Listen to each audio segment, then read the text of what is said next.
Hai everyone, semoga kalian selalu berada dalam keadaan yang baik ya. Kali ini saya akan menceritakan kembali sebuah film trailer berjudul Barbarian yang telah tayang pada September tahun lalu. This process might seem overwhelming. Sebelum lanjut ke ceritanya, saya ingin mengingatkan kembali bahwa konten ini berisikan full spoiler ya. It can soon become. Pada suatu malam yang sedang hujan, terlihat seorang wanita bernama Tess baru saja sampai di sebuah rumah. Ternyata rumah itu adalah rumah yang sengaja disewanya untuk ia tinggali dalam seminggu ke depan. Dikarenakan keadaan hujan yang sangat deras, Tess pun buru-buru untuk memasuki rumah itu. Saat berniat untuk memasuki rumah, Tess terus gagal dalam memasuki kode kunci pintunya. Kesal karena terus-menerus gagal, Tess pun mencoba menghubungi pihak agen properti yang menyewakan rumah itu. Namun sayang, nomor yang dihubungi selalu saja dalam keadaan sibuk. Hi, this is Tess Marshall. I'm in town. Tess akhirnya hanya bisa meninggalkan pesan suara agar mereka bisa menghubunginya kembali. Please, could you just call me back on this number? Dalam keadaan yang bingung, Tess melihat area sekitar. Ia baru menyadari bahwa ternyata tempat itu sangat gelap dan sepi. Bahkan tidak ada lampu jalan yang menerangi area sekitar. Kalau itu saya sih, saya langsung angkat kaki deh dari situ. Alias takut banget cuy. Karena tak kunjung dihubungi oleh agen dan karena dalam keadaan yang hujan pula, Tess memilih untuk masuk ke dalam mobilnya. Beberapa saat kemudian, Tess melihat bahwa ada seseorang yang tinggal di dalam rumah itu. Tess pun kembali untuk memastikan siapa sih yang berada di dalam rumah yang telah disewanya. Tess lalu menanyakan kejelasan pria itu, mengapa ia berada di dalam rumah yang telah disewanya dari sebulan yang lalu. I'm renting this place. Meski sempat terjadi perdebatan, akhirnya pria bernama Kate itu mengatakan bahwa ia juga telah menyewa rumah ini dari platform agen yang ternyata berbeda dari Tess. Why don't you come inside and we'll call these idiots. Karena keadaan rumah yang sangat deras, Kate mengajak Tess untuk masuk terlebih dahulu untuk meminta pertanggungjawaban pihak agen properti. Pulling up your reservation confirmation just so I can see it. Tak bisa dengan mudah percaya, Tess kemudian meminta bukti transaksi penyewaan pada Kate. Dan Kate pun langsung menunjukkannya. Wondering, do you have any rooms available? Yeah. Karena terdapat sebuah blokade khusus pada malam itu, sehingga Tess tidak dapat menemukan tempat penginapan yang baru. Hal itu membuat Tess dengan terpaksa tinggal bersama pria asing itu untuk sementara waktu. Tess sempat menaruh curiga pada Kate, namun perasaan itu mampu diluruhkan dari perilaku Kate yang baik dan cukup menyenangkan. Hanya dengan pertemuan singkat, mereka sudah bisa saling bercanda. Trust me, this is No, the best way you're to do it. fucking with me. This is not how you do it. This is Setelah mengobrol panjang lebar, mereka memutuskan untuk beristirahat. Tess akan tidur di kamar, sementara Kate akan tidur di sofa. Dan malam itu pun berlalu. Keesokan paginya, Tess yang berniat keluar untuk meeting bersama kliennya menemukan sebuah surat dari Kate yang mengatakan bahwa ia meminta Tess untuk meninggalkan kunci apabila ingin keluar rumah. Saat keluar rumah, Tess dikejutkan oleh keadaan sekitar yang seluruh rumahnya terlihat terbengkalai. Bahkan beberapa daripadanya sudah hancur. Lingkungan yang amat sangat mencurigakan. Bagaimana tidak, sepanjang jalan Tess hanya mendapati rumah-rumah bobrok tak berbentuk. Dan hanya tersisa satu rumah yang bagus, yaitu rumah yang ditinggali Tess. Singkat cerita, setelah ia kembali pulang, tiba-tiba saja ia dikejutkan oleh seorang asing berlari mengejarnya. Tess yang ketakutan segera berlari ke pintu dan buru-buru masuk ke dalam rumah. Tess tidak mengetahui bahwa ternyata rumah yang saat ini ia tempati adalah rumah yang dihuni oleh iblis. Dan keanehan pun terjadi. Saat Tess ingin mengambil tisu yang berada di dalam basement, tiba-tiba saja pintunya tertutup dan Tess pun terjebak di situ.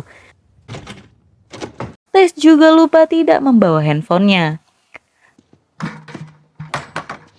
Saat ia mencari alat yang bisa digunakannya untuk membobol pintu, Tess malah menemukan sebuah potongan tali mencurigakan.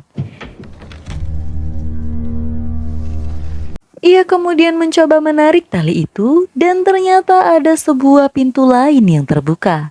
Pintu itu mengarah ke sebuah ruang bawah tanah yang gelap gulita. Tess kemudian memberanikan diri untuk masuk ke dalam sana. Tak terduga ternyata lorong itu cukup luas. Ia bahkan menemukan sebuah kamar yang terpasang kamera. Tak berselang lama, Kate akhirnya kembali dan menyadari Tess terjebak di ruang bawah tanah bersama kunci rumahnya. Dengan penuh kepanikan, Tess menceritakan apa yang dia temukan di bawah tanah. There's something bad going on here. Bukannya pergi dari sana dan melaporkan hal itu, gilanya Kate malah masuk untuk membuktikan apa yang didengarnya dari Tess. Keith? Menyadari Kate yang tidak kembali dalam waktu yang cukup lama, Tess akhirnya mau tidak mau menyusulnya.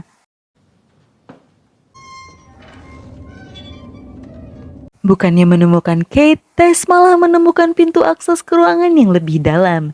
Ia hanya dapat mendengar suara yang samar-samar. Tak lama, Tess akhirnya menemukan Kate yang tersungkur ketakutan. Dan yang terjadi setelah itu...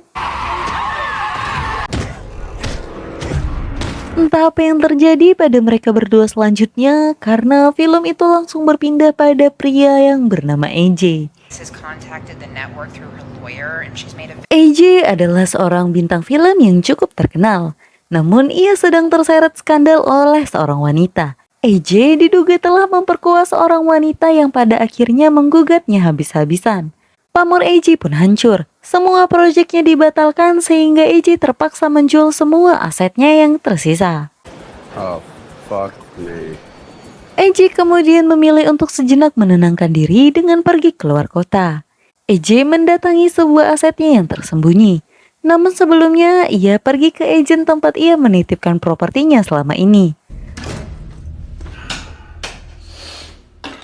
Sesampainya AJ ke rumah yang ternyata tempat di mana Tess dan Kate menginap. Sontak AJ pun kaget melihat rumahnya yang berisikan barang-barang asing milik orang lain. Ternyata ia telah ditipu oleh pihak agen yang mengatakan bahwa rumah itu tidak ada penyewa dalam beberapa bulan terakhir. AJ akhirnya memilih diam dan tidak mempermasalahkan hal itu lebih lanjut. Keesokan paginya, AJ mendengar suara gaduh yang muncul dari bawah tanah rumahnya. Saat mengecek bawah tanah, ia menemukan ruangan demi ruangan aneh di bawah sana. Rooms be listed in square. AJ yang pada dasarnya berniat untuk menjual rumah tersebut pun bahagia. Ia berpikir bahwa itu bisa menambah nilai jual rumah tersebut. Dengan polosnya, AJ mengambil meteran dan mengukur lorong demi lorong ruangan itu. Hingga akhirnya AJ terhenti pada sebuah ruangan berisikan TV yang menyala. Saat itu AJ akhirnya menyadari bahwa ada orang lain yang tinggal di ruangan gelap itu. Dan yang mengejutkannya lagi, AJ langsung gemetar ketakutan. Ia bahkan tidak dapat memegang pisaunya dengan benar. Dan akhirnya sang monster pun menampakkan wujudnya. Dalam gelap, AJ langsung lari terbirit-birit dan terperosok masuk ke dalam sebuah perangkap. Tak diduga, AJ bertemu dengan Tess yang ternyata masih hidup. Lalu mereka berdua terjebak di sana. Kemudian scene beralih pada sebuah suasana yang sepertinya masa lalu, di mana lingkungan itu masih sangat asri. Seorang pria bernama Frank sedang berbelanja untuk kebutuhan bayi. We're moving, Frank. Yeah. Sekembalinya Frank dari berbelanja, ia mendengar kabar burung mengenai krisis yang akan terjadi, sehingga hal itu dapat mempengaruhi harga properti mereka nantinya. Not going anywhere. Namun Frank memilih untuk tetap tinggal di rumah itu. Who knows you're here? Who the fuck are we? Kembali pada Tess dan AJ, Tess mengatakan bahwa jika mereka tenang dan mengikuti kemauan makhluk itu, mereka akan selamat. Get upset. She gets upset. She? Who's she? Lalu makhluk itu pun datang. Tess mengikuti kemauan makhluk itu dengan meminum dot bayi berisikan susu dari makhluk itu. Namun AJ yang sangat merasa jijik tidak mau meminum dari dot itu. Drink it. Get up. Tess mengatakan bahwa makhluk itu hanya menginginkan kita untuk menjadi bayinya. AJ tidak peduli atas perkataan Tess dan semua hal yang tidak masuk akal ini. Sehingga hal itu membuat sang iblis mengamuk. AJ ditarik paksa ke sebuah kamar di mana tempat TV berada tadi. Dan ternyata AJ dipaksa untuk menghisap susu dari sumbernya langsung. Sementara Tess memanfaatkan keadaan itu untuk melarikan diri. Dan ia berhasil melarikan diri dari kaca jendela basement yang ia pecahkan. Untung saja ia ditolong oleh seorang laki-laki yang ternyata adalah pria yang mengejar Tess sebelumnya. Laki-laki itu memperingati Tess untuk pergi sejauh mungkin sebelum malam tiba. She will kill him. I need to help him. Namun Tess yang mengetahui AJ masih terjebak di dalam sana tidak bisa tinggal diam begitu saja. AJ bisa terlepas dari dekapan makhluk itu. Ia lari memasuki ruang bawah tanah yang sangat dalam hingga kemudian ia menemukan sebuah pintu. Saat menyusuri ruangan, AJ menemukan pria tua tak berdaya terbaring di atas kasur. Jesus Christ, man. Dikarenakan keadaan yang sakit-sakitan, kakek tua itu tidak lagi bisa berbicara. Ia mengisyaratkan AJ untuk mengambil sesuatu dari sebuah meja. Kakek tua itu pun mengambil sebuah pistol dari dalam laci dan menembak kepalanya sendiri. No, wait! Tess dengan keinginan besarnya untuk menyelamatkan AJ, dengan nekat ia menabrakkan mobilnya saat makhluk itu mengejarnya. Dan makhluk itu pun terlihat tidak berdaya. Dalam keadaan yang sangat gelap dan perasaan yang sangat ketakutan, AJ melayangkan tembakan pada seorang makhluk. Hello. Yang ternyata itu adalah Tess. Hey, can you... Okay. Untungnya tembakan itu tidak mengenai bagian vitalnya sehingga Tess masih bisa selamat. Your car's fucked. Saat berhasil keluar rumah, Tess mendapati makhluk itu tidak ada di sana. Mereka bertemu lagi dengan pria yang tadi siang. Mereka akhirnya bersembunyi di rumah pria itu untuk sementara waktu. Since when? Di sanalah mereka mengetahui fakta bahwa makhluk itu adalah wanita gila. Dan sepertinya masih ada hubungannya dengan kakek tua yang bunuh diri di hadapan AJ. Dia sepertinya adalah Frank, sang pemilik awal rumah. Namun informasi lain pun terungkap bahwa di tengah perbincangan mereka tiba-tiba saja hal ini pun terjadi. AJ dan Tess berusaha untuk kabur dan naik ke atas sebuah tandon air. Dengan keadaan Tess yang terluka, ia dengan susah payah menaiki tangga tersebut, sementara AJ telah lebih dulu sampai di atas.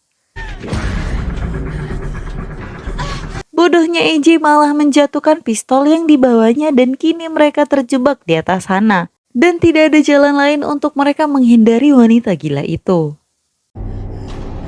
But you're gonna have to slow her down. Namun di sini AJ jauh lebih gila. Ia menumbalkan Tess. Ia melemparkannya ke bawah dan benar saja Tess langsung dikejar oleh si wanita gila.